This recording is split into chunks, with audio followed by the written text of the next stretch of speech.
భయంకరమైన వ్యాధి చేత మీరు బాధపడుతున్నారు. 2 హాస్పిటల్లో ఈమెకి HIV ఉందని చెప్పారంట.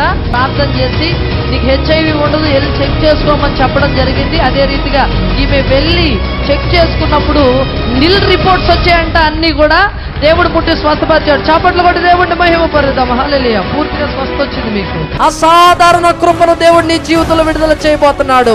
అసాధారణంగా దేవుడు నిన్ను పోషించబోతున్నాడు. దేవదూతలు తినే ఆహారం చేత నిన్ను పోషించబోతున్నాడు. తన కృప చేత నిన్ను పోషించబోతున్నాడు. అసాధారణమైన కార్యాలు నీ జీవితంలో జరిగించబోతున్నాడు. యేసుక్రీస్తు నందున్న కృప చేత బలవంతులుగా మారే సమయం.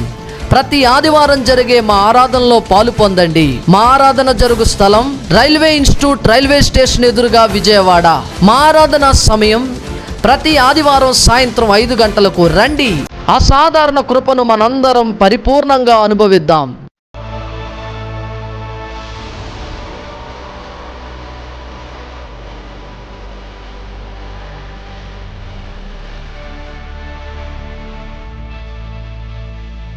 రోగము కలిగించేవాడు నాశనమైపోతూ ఉన్నాడు.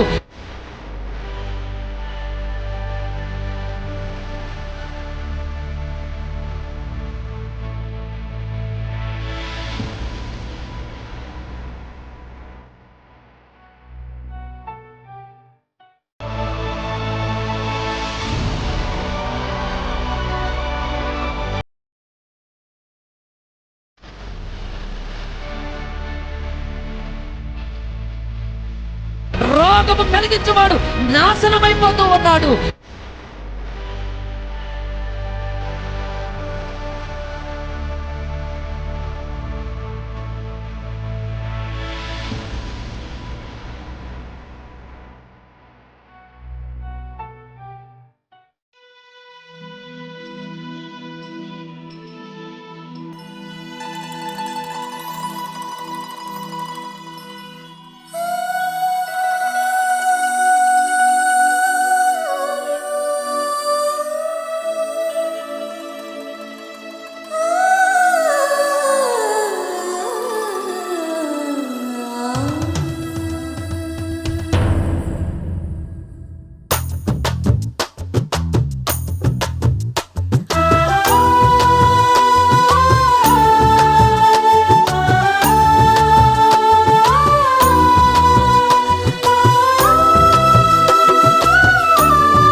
తోటలో పని చేయగా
నేను దేవదూతలకి కూడా పని చెప్తూ ఉన్నాను. దేవదూతలకి కూడా నేను యుద్ధాన్ని నేర్పిస్తున్నాను. దేవదూతలకు కూడా నా నోట్లో నుంచి ఖడ్గాలని, నా నోట్లో నుంచి ఆయుధాలని విడుదల చేస్తూ ఉన్నాను. ఆ స్ట్రక్చర్ కూడా ఎక్కడ దిగింది? యేసు ప్రభు ముందుగానే దిగింది. చక్కని ప్లాన్ ఇచ్చాడు. ఒరే బాబు, ఆ పైకప్పు 3వ వరుస కప్పు లాగండి. కరెక్ట్గా ఆ 3వ వరుస కప్పు లాగితే ఆ 3వ వరుస కిందగా దిగితే కరెక్ట్గా యేసు ప్రభు దగ్గరికి వెళ్తారు అని కరెక్ట్గా ప్లాన్ ఇచ్చాడు ఎవడో. ఆ 3వ వరుస కప్పు తీసేసి ఆ యేసు ప్రభు ముందుగా ఆ స్ట్రక్చర్ మీద ఉన్న ఆ పెరాలసిస్ ఉన్న వ్యక్తిని దించారు. వారి విశ్వాసాన్ని చూచి యేసు ఆశ్చర్యపోయాడు. ఆ పెరాలసిస్ వచ్చిన వ్యక్తితో యేసు చెప్తున్నాడు, నీవు లేచి నడు. అయ్యా, ఇప్పటి వరకు వీరి సహాయంతో ఇక్కడ వరకు వచ్చాను, నువ్వేమైనా నన్ను లేపు, లేకపోతే ఈ నలుగురిని నన్ను కాస్త లేపి నిలవబెట్టమను, అప్పుడు నేను నిలవబడతాను, నడుస్తాను అని అనలేదండి. వెంటనే లేచి తన పరుపెత్తుకొని పోయాడు. ఇది క్రియారూపకమైన విశ్వాసం. స్వస్థపరిచే దేవుని మీద సంపూర్ణమైన విశ్వాసం నీకుండాలి. ప్రార్థించే సేవకుని మీద సంపూర్ణమైన విశ్వాసం నీకుండాలి. నా జీవితంలో అద్భుతం తక్షణమే జరుగుతుంది, అది ఖచ్చితంగా జరుగుతుంది. ఎందుకంటే నా దేవుడు చేయడానికి సమర్థుడు, ఆయనకు అసాధ్యమైనది ఏదీ లేదని లేఖనం సెలవిస్తూ ఉంది. చప్పట్లు కొట్టి దేవుడిని మహిమపరుద్దాం. ఈరోజు పరిశుద్ధాత్మ దేవుడు నీతో మాట్లాడుతున్నాడు. నువ్వెలాంటి సమస్యను కలిగి ఉన్నప్పటికీ నీ సమస్యకు పరిష్కారం నేనే. నీ సమస్యలో అద్భుతం కావాలి. నువ్వు అంటున్నావు చాలాసార్లు, ఈ సమస్య నా జీవితంలోంచి పోవాలంటే, ఈ అప్పులు నా జీవితంలోంచి పోవాలంటే అద్భుతం జరగాల్సిందేనండి. నీకున్న జీతం నీ అప్పులు తీర్చడానికి చాలదు. నీ దగ్గరున్న డబ్బు నీకొచ్చిన అనారోగ్యాన్ని బాగు చేసుకోవడానికి చాలదు. ఆ డాక్టర్లకున్న జ్ఞానం నీ రోగాన్ని అంచనా వేయడానికి చాలదు. కొన్ని మాత్రమే మనం చేయగలం, అన్నీ మనం చేయలేం. ఎంతమందికి బైక్స్ ఉన్నాయి? మీరందరూ జాగ్రత్తగా రోడ్డు మీద వెళ్తారా? విర్రవీగిపోయి వెళ్తారా? జాగ్రత్తగా వెళ్తారు కదూ. కానీ నీకు యాక్సిడెంట్ అవ్వకుండా కాపాడేది అది దేవుడు మాత్రమే చేయగలడు. నువ్వెంత జాగ్రత్తగా వెళ్తావు, హెల్మెట్ పెట్టుకుంటావు, నిదానంగా వెళ్తావు, కానీ అవతల ఒక తాగుబోతాడు ఊగుతా వచ్చి నీకు యాక్సిడెంట్ చేస్తాడు. అప్పుడు ఏం చేస్తావు? అంటే కొన్ని మాత్రమే మనం చెయ్యగలం. హెల్మెట్ పెట్టుకోగలం, నిదానంగా డ్రైవ్ చేయగలం. ఎందుకంటే ప్రతి బస్సు వెనకాతల, ప్రతి లారీ వెనకాతల రాయబడింది నిదానమే ప్రధానమని. కాబట్టి మనం కూడా నిదానంగా వెళ్తాం.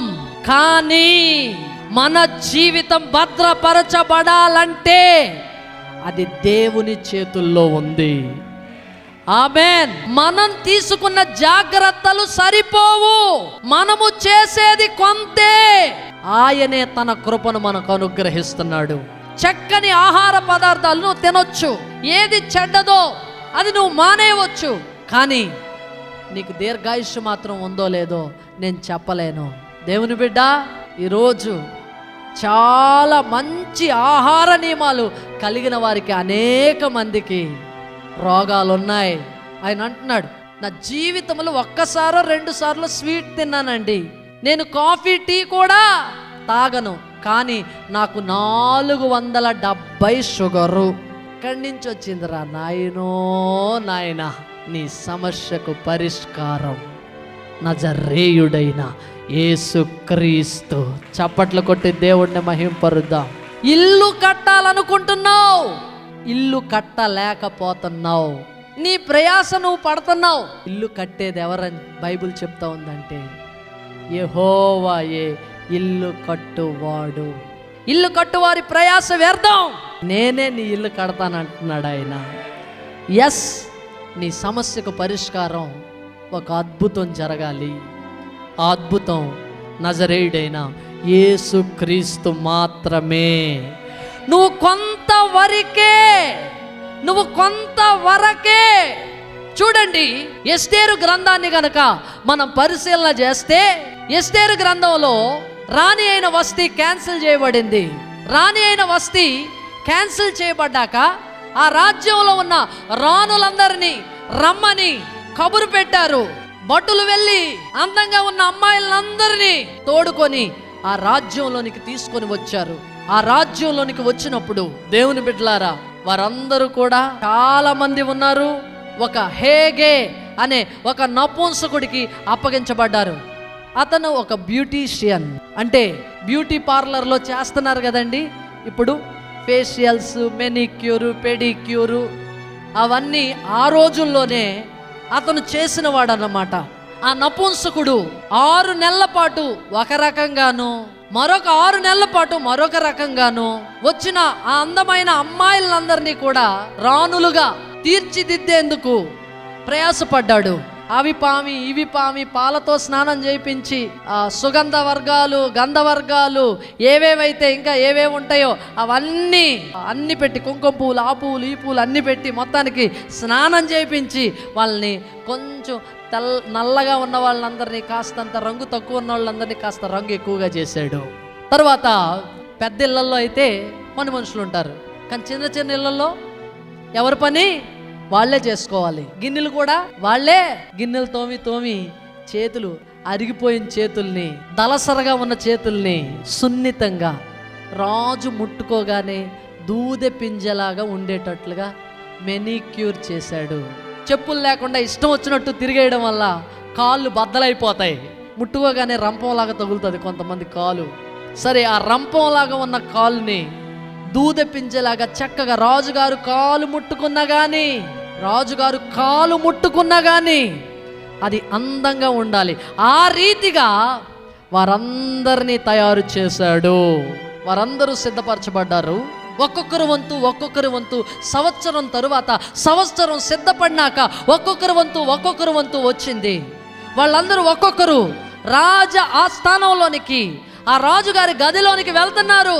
హేగే తయారు చేసి, అలంకరణ చేసి, ఇంకా మీకేమైనా కావాలంటే ధరించుకోండి అని ఒక్కొక్కరికి చెప్తున్నాడు. అప్పుడు వాళ్ళందరూ, ఒక ఆవిడేమో, ఒక అమ్మాయేమో, నాకు 7 వారాల నగలు కావాలి, ఈ నగలు చూస్తే ఆయనకి నచ్చేస్తానేమో నేను అనుకొని 7 వారాల నగలు వేసేసుకుంది. రాజుగారి దగ్గరికి వెళ్ళింది, ఆమె నచ్చలా. మరొక రాత్రి మరొకరు వంతు వచ్చింది. అమ్మా, హేగే అన్నాడు, నపుంసకుడైన హేగే అన్నాడు, నా తయారీ అయిపోయింది, నా అలంకరణ అయిపోయింది, ఇంకా నువ్వేమైనా పెట్టుకుంటావా అంటే ఆ వజ్రాల నగ నాకు పెట్టు. ఆ వజ్రాల నగ వేసుకుంది, వెళ్ళింది. ఇలా ఒక్కొక్కరు వారి కోరికలు, ఎలా ఉంటే రాజుకు నచ్చుతానో, ఇలా ఉందాం అలా ఉందాం అని చెప్పి అనుకొని వారి ప్రయాస వారు పడి రాజు దగ్గరికి వెళ్ళారు, ఎవరు రాని అవలా. ఆ రోజు ఎస్తేరు వంతు వచ్చింది. ఎస్తేరును కూడా అందరిలాగే తయారు చేసి హేగే అడుగుతున్నాడు, ఎస్తేరు నీకేమైనా కావాలా? నాకేమొద్దు, నీ ఇష్టం, నువ్వు ఎలా తయారు చేస్తే నేను అలాగే వెళ్తాను అంది ఎస్తేరు. దేవునికి స్తోత్రం. వెంటనే అలంకరణ అంతా తీసేశాడు, కొత్త అలంకరణ చేశాడు. రాజుకు ఎలా అయితే ఇష్టమో అలాంటి అలంకరణ చేసి రాజు గదిలోనికి పంపించినప్పుడు ఎస్తేరు ప్రయాసపడలేదు, కానీ ఎస్తేరు పక్షంగా దేవుడు ప్రయాసపడ్డాడు. అనేక మంది వారి వ్యయ ప్రయాసలన్నీ వ్యర్థమైపోయాయి, కానీ ఎస్తేరు ఏ ప్రయాస పడకుండానే రాణిగా మారిపోయింది. ఆమేన్. నువ్వు ఏ ప్రయాస పడకుండా నిన్ను రాజుగా మార్చేశాడు ఆయన. ఆమేన్, ఆమేన్. నీ వ్యయ ప్రయాసలతో పని లేకుండానే, నీ కష్టముతో పని లేకుండానే, నువ్వు శ్రమ పడకుండానే, నీ క్రియల మూలంగా కాక ఉచితముగా తన కృపను నీకు అనుగ్రహిస్తున్నాడు ఆయన. చప్పట్లు కొట్టి దేవుణ్ణి మహిమపరుద్దాం. ఉచితముగా, ఏమి ఖర్చు లేకుండా, ఏమి ప్రయాస పడకుండా, ఒక్క రాత్రిలోనే, ఒక్క క్షణములోనే రాజు యొక్క దయ ఎస్తేరు మీదకి వచ్చింది. ఒక్క రాత్రిలో ఎస్తేరును రాణిగా చేసిన దేవుడు మన మధ్యలో సంచరిస్తున్నాడు. చప్పట్లు కొట్టి దేవుణ్ణి మహిమపరుద్దాం. నీ సమస్య తీరాలంటే, నీ సమస్యకు పరిష్కారం నీ ప్రయాస కానే కాదు, నజరేయుడైన యేసు క్రీస్తు మాత్రమే నీ సమస్యకు పరిష్కారం అయి ఉన్నాడు. నీ సమస్యకు పరిష్కారం నజరేయుడైన యేసు క్రీస్తు. దేవుని బిడ్డ, నువ్వు ప్రయాసపడి ఏమీ సంపాదించుకోలేవు, నువ్వు కష్టపడి ఏది సంపాదించుకోలేవు, నీ ఆరోగ్యాన్ని బాగు చేసుకోలేవు, నువ్వు ఏ విధంగానూ ఈ భూమి మీద బట్ట కట్టి బ్రతకలేవు. కేవలం నీ జీవితంలో యేసు క్రీస్తు అనే అద్భుతం జరిగినప్పుడు మాత్రమే సంతృప్తి కలిగిన జీవితం నువ్వు స్వతంత్రించుకుంటావు, సమృద్ధిలోనికి నువ్వు ప్రవేశిస్తావు, దైవత్వం యొక్క సర్వ పరిపూర్ణత నీ సొంతం అయిపోతుంది. అట్టి కృప సంఘం మీద దిగి వచ్చునుగాక, ఆరోగ్యం కలుగునుగాక, నెమ్మది కలుగునుగాక, ఆశీర్వాదం కలుగునుగాక, స్వస్థత కలుగునుగాక, మేలు కలుగునుగాక, కృప కలుగునుగాక. యేసు నామములో అడుగుచున్నాం తండ్రి. అందరూ కళ్ళు మూసుకొని ప్రార్థన చేసుకుందాం.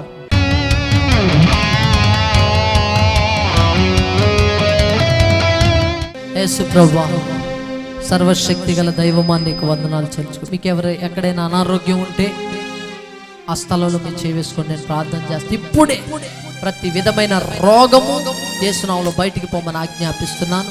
షుగర్ నార్మల్ అవును గాక, బ్లడ్ ప్రెషర్ నార్మల్ అవును గాక, థైరాయిడ్ తొలగిపోవును గాక, ప్రతి వ్యాధి ప్రతి బాధ శరీరాన్ని నుంచి బయటికి పొమ్మని ఆజ్ఞాపిస్తున్నాను. హెచ్ఐవి నార్మల్ రిపోర్ట్స్ వచ్చును గాక, ఎయిడ్స్ నార్మల్ రిపోర్ట్స్ వచ్చును గాక, యేసు నామములో స్వస్థత కలుగును గాక, క్యాన్సర్ లైవ్ అయిపోవును గాక, ప్రతి ట్యూమర్ ప్రతి గడ్డ కరిగిపోవును గాక, సైనస్ మైగ్రేన్ యేసు నామములో బయటికి పొమ్మని ఆజ్ఞాపిస్తున్నాను. ప్రతి నడువు నొప్పి, కాళ్ళ నొప్పులు, మోకాళ్ళ నొప్పులు యేసు నామములో బయటికి పొమ్మని ఆజ్ఞాపిస్తున్నాను. స్వస్థత కలుగును గాక. యేసు నామములో నరాల బలహీనత, రక్తహీనత యేసు నామములో బయటికి పొమ్మని ఆజ్ఞాపిస్తున్నాను. ఫిస్టులా, పైల్స్ యేసు నామములో బయటికి పొమ్మని ఆజ్ఞాపిస్తున్నాను. యేసు నామములో ప్రతి రోగాన్ని శపిస్తున్నాను, ప్రతి దయ్యాన్ని శపిస్తూ ఉన్నాను. ఓ యేసు జనాంగాన్ని విడిచిపోమని ఆజ్ఞాపిస్తున్నాను. యేసు ప్రభు యొక్క సంఘమును విడిచిపోమని ఆజ్ఞాపిస్తున్నాను. వ్యాధి లేమి పో యేసు నామములో. ప్రతి అప్పు యేసు నామములో ఐశ్వర్యంగా మారునుగాక, యేసు నామములో అద్భుతాలు జరుగునుగాక. ఎగ్జామ్స్ రాస్తున్న బిడ్డల కోసం ప్రార్థన చేస్తున్నాను. యేసు నామములో వారు మంచిగా ఉత్తీర్ణులు అవ్వడానికి సహాయం చేయండి. యేసు నామములో ప్రభా, ఎగ్జామ్స్ రాస్తున్న ప్రతి బిడ్డను మీరు జ్ఞాపకం చేసుకుని మంచిగా రాయడానికి సహాయం చేయండి. అదే రీతిగా ప్రభా, నాయనా నీకు వందనాలు చెల్లించుకొంచున్నానయ్యా. నాయనా నీకు స్తోత్రాలు చెల్లి. ఉద్యోగాలు లేని వారికి మా సంఘంలో ఉద్యోగాలు ఇవ్వండి స్వామి. యేసు నామములో ఉద్యోగాలు కలుగునుగా కానీ ప్రవచిస్తున్నాను, ప్రమోషన్స్ కలుగునుగా కానీ ప్రవచిస్తున్నాను. బిడ్డను దీవించండి, ఆధ్యాత్మిక స్థితిలో మహిమలో నుండి అధిక మహిమకు చేర్చండి. ప్రతి భౌతిక ఆశీర్వాదాన్ని ప్రతి ఆధ్యాత్మిక ఆశీర్వాదాన్ని మీరు అనుగ్రహించండి.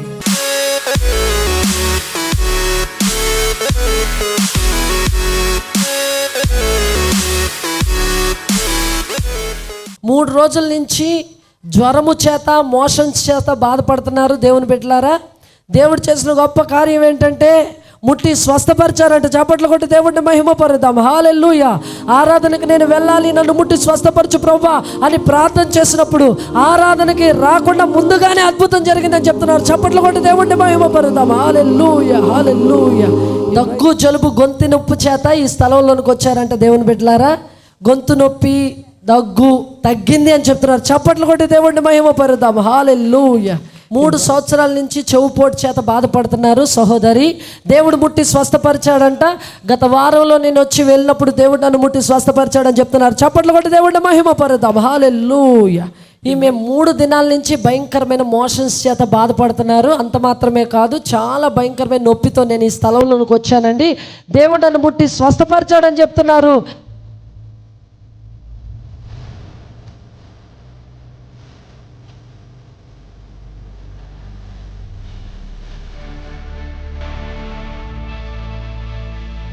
రోగము కలిగించేవాడు నాశనమైపోతూ ఉన్నాడు.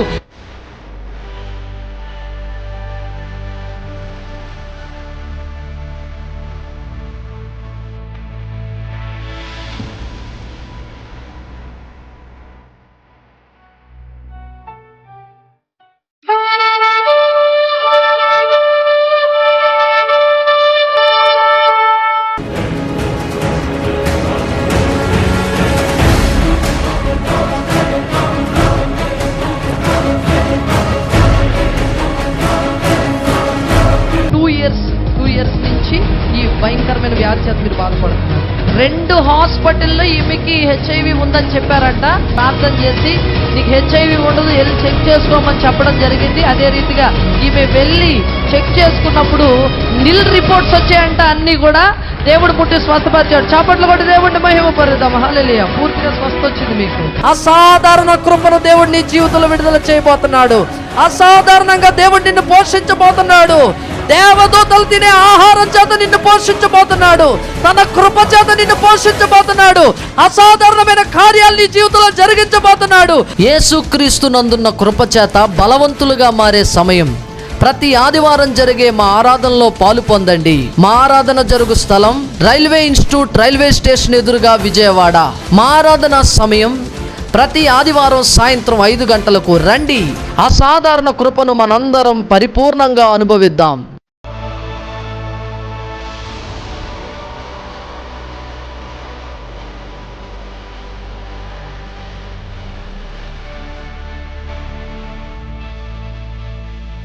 రోగము కలిగించేవాడు నాశనమైపోతూ ఉన్నాడు.